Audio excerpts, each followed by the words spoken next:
नमस्कार दोस्तों, स्वागत है आपके अपने YouTube channel no more on Noida पे। तो जैसा कि मैं यहाँ पे बात कर रहा था कि अभी जो नियुक्ति का जो नियमावली है वो जो है 31 अक्टूबर तक जो है बनने का चांसेस है। और उसको देखिए, उसको जो है रफ्तार देने के लिए यहाँ पे काफ़ी कोशिश किया गया है। और यहाँ पे आप देख सकते हैं कि जो आज का डेट है 25 अक्टूबर 2021 का आपका देखिए डेट है। और यहाँ पे जो है जो आपका नियुक्ति नियमावली है उसके संक्षेप में आपका बहुत सारा बात कहा गया है कि देखिए आपका इसमें क्या क्या सुधार किया गया है। आप देख सकते हैं कि झारखंड सचिवालय सेवा नियमावली 2010 में संशोधन करते हुए निम्नलिखित नियमावली बनाया गया है। तो यहाँ पे चलिए देखते हैं हम लोग कि इस जो हमारा अधिसूचना जारी किया गया है इसमें क्या क्या जानकारी दिया गया है। और अभी जैसे बहुत सारे स्टूडेंट का कमेंट आ रहा था कि सर मैं झारखंड से हूँ और मैंने यहाँ पे जो है 10वीं तक पढ़ाई किया, 10वीं के बाद मैंने 12वीं तक का पढ़ाई जो है दूसरे स्टेट से किया, या फिर मैं जब बिहार का स्टूडेंट हूँ लेकिन मैंने 1 से लेकर जो है 10th तक यहाँ से पढ़ाई किया है, तो क्या मैं फॉर्म भर सकता हूँ या नहीं कर सकता हूँ। या फिर बहुत सारे स्टूडेंट हैं जो कि वो कह रहे हैं कि सर मेरे पापा का जो जॉब है वो दूसरे स्टेट में है और मैंने दूसरे स्टेट में पढ़ा है जबकि मैं यहाँ का निवासी हूँ, तो मैं क्या फॉर्म भर सकता हूँ कि नहीं। तो ये जितने भी जानकारी, जितने भी आप लोगों का डाउट है, मैं सारा का आपको आंसर यहाँ पे लेकर आया हूँ। तो प्लीज़ आप ये वीडियो को पूरा शुरू से अंत तक कंटिन्यू देखते रहें ताकि आपको जितने भी डाउट्स हैं फॉर्म भरने के रिलेटेड वो सारा का सारा दूर हो जाए और आपको जो जितने भी प्रॉब्लम है वो सारा ख़त्म हो जाएगा इस वीडियो देखने के बाद। तो इस चैनल पे आप नए हैं तो प्लीज़ लाइक करें, सब्सक्राइब करें और शेयर करें। तो चलिए सबसे पहले हम लोग देखते हैं कि ये अधिसूचना जारी किया गया है इसमें क्या क्या कहा गया है। तो देखिए यहाँ पे जो है इसमें जो है ये जो नियुक्ति संशोधन जो आपका है, देखिए ये फरवरी में पहले आया था आपका, ये जो है आपका फिर से ये अपडेट करके जो है आपका 25 अक्टूबर को देखिए यहाँ पे जारी किया है। इसमें कुछ कुछ बदलाव किया गया है। तो यहाँ पे देखिए पहला जो है आपका कि जितने भी वैकेंसी आएंगे, यहाँ पे संक्षिप्त में कह रहा हूँ कि जितने भी वैकेंसी अभी झारखंड में हैं उसका 75% जो है वो डायरेक्ट रिक्रूटमेंट होगा। ठीक है, डायरेक्ट रिक्रूटमेंट मतलब सिंगल एग्ज़ाम होगा और उससे आपका रिक्रूटमेंट होगा। अब बचे जो 25% जितने भी वैकेंसी खाली हैं उसके 25% हैं, उसमें से क्या होता है कि 15% जो आपका है यहाँ पे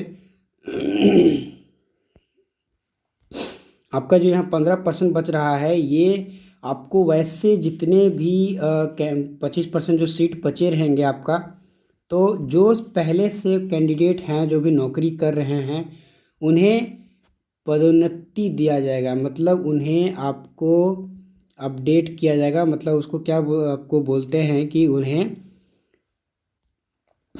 प्रमोशन दे के भरा जाएगा। ठीक है, आपका जो 15% सीट है ये प्रमोशन भरा जाएगा और आपका जो 10% सीट बचता है जिस जिस डिपार्टमेंट में है, तो जिनका 5 साल से ऊपर हो गया है उनको डिपार्टमेंटल एग्ज़ाम दे के जितने भी 10% जो बचेंगे सीट वो डिपार्टमेंटल एग्ज़ाम दे के उन्हें भरा जाएगा।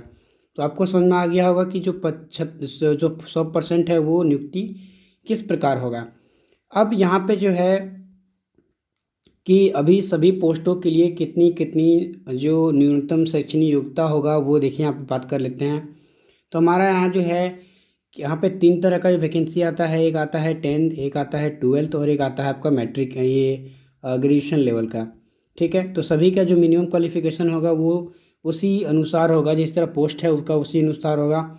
और यहाँ पे एक बात और भी है, यहाँ पे देख सकते हैं कि यहाँ पे देखिए अभ्यर्थियों को स्थानीय रीति रिवाज, भाषा, परिवेश का ज्ञान होना अनिवार्य है। इसका मतलब जितने भी कैंडिडेट इसमें सेलेक्ट होंगे वो झारखंड के ही कैंडिडेट होना उनको ज़रूरी है और साथ में झारखंड का नॉलेज होना उनको काफ़ी आवश्यक है।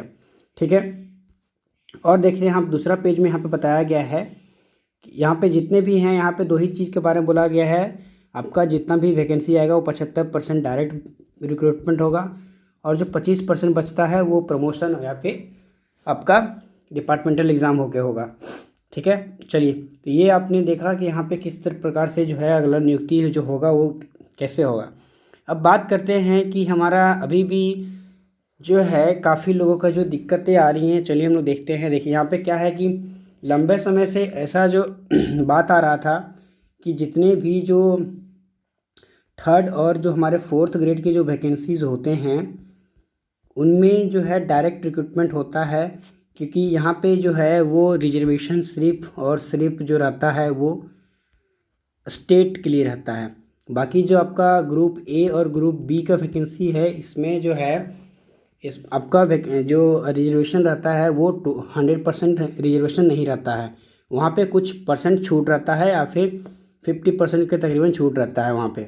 ठीक है, तो यहाँ पे इस वीडियो में हम लोग यहाँ बात करने वाले हैं कि अब पहले क्या होता था कि जो हमारे थर्ड और फोर्थ ग्रेड के जितने भी वैकेंसीज आते थे उसमें बाहर के भी स्टूडेंट जो हैं वो भर लेते थे फॉर्म, और यहाँ के स्टूडेंट का जो है वो काफ़ी ज़्यादा नुकसान होता था।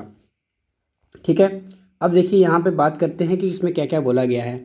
लंबे समय से चले आ रहे झारखंड कर्मचारी आयोग के वर्ग जनरल कैटेगरी के अभ्यर्थियों को थर्ड और फोर्थ वर्ग के नौकरी के लिए झारखंड राज्य से मैट्रिक और इंटरमीडिएट का शिक्षा होना अनिवार्य कर दिया गया है, और दूसरे राज्यों से आकर केवल 9वीं और 10वीं करने वाले भी नियुक्ति के लिए पात्र नहीं होंगे। देखिए वहाँ पे जो कहा गया है कि यहाँ पे 10वां पास होना चाहिए, इसका मतलब ये नहीं है कि वो 8 तक कहीं से पढ़े हैं और 9वां और 10वां यहाँ पे पढ़ लिए तो वो एलिजिबल हो जाएंगे। नहीं, उनको पूरा का पूरा 1 से लेकर 10 तक झारखंड से ही पढ़ा होना चाहिए, तभी वो नियुक्ति के काबिल होंगे।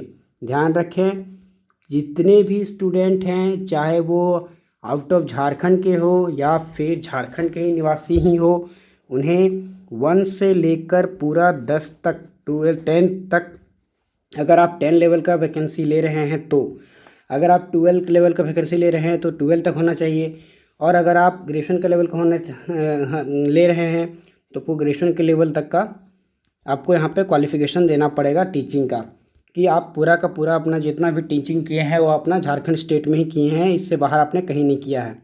ठीक है, और प्लस में यहाँ का जो आपका लैंग्वेजेस हैं, यहाँ पे झारखंड में अभी तो 12 लैंग्वेज के बारे में कहा गया है, मान्यता दिया गया है।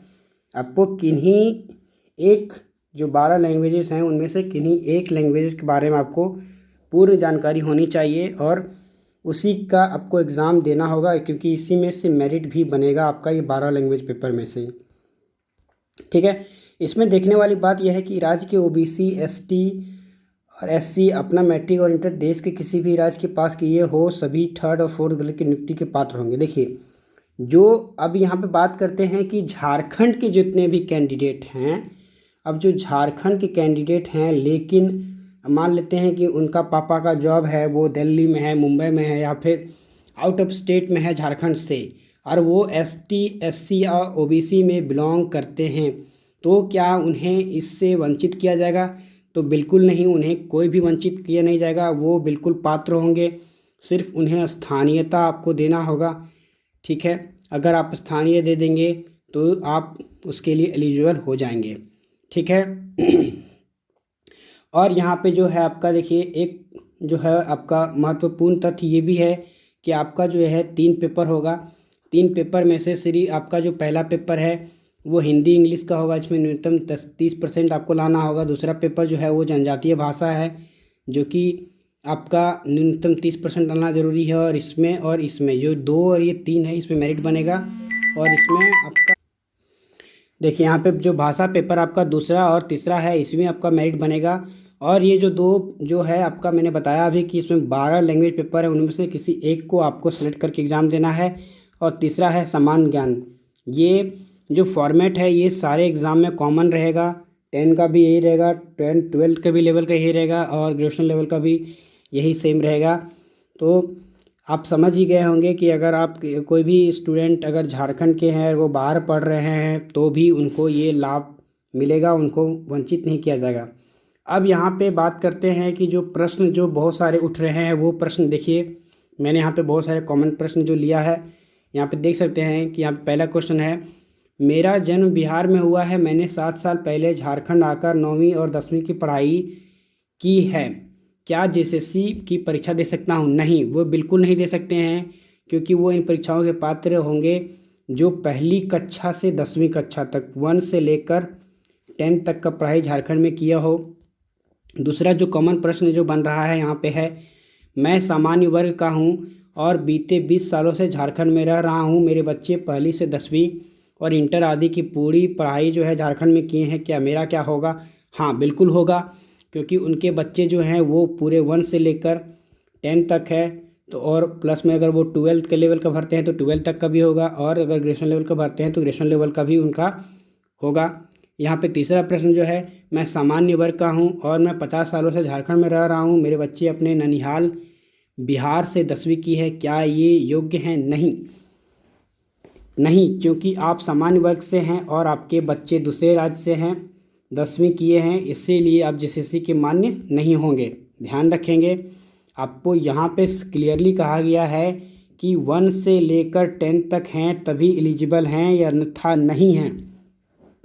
चौथा प्रश्न जो है आपका बनता है, बहुत ज़्यादा पूछा जा रहा है, झारखंड के ऐसे लोग जो ओबीसी एसटी एससी और आते हैं परंतु उनके बच्चे ने मैट्रिक और इंटर जो है दूसरे राज्य से पास किए, ऐसे विद्यार्थियों को क्या होगा? हाँ, ये बच्चे भर सकते हैं, क्योंकि मैंने आपको बोला कि उनको रिजर्वेशन मिल जाता है स्थानीयता का और जाति का यहाँ पे, तो वो भर सकते हैं, उसको कोई दिक्कत नहीं आएगा उनके लिए।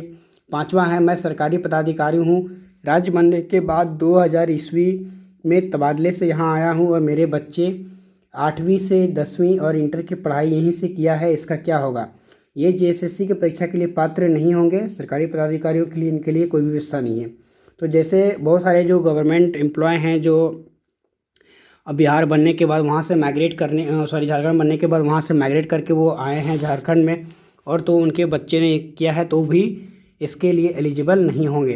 तो आशा करता हूँ कि आपको जो है जितनी भी आपके जो दिक्कतें आ रही थी वो शायद अब दूर हो गया होगा।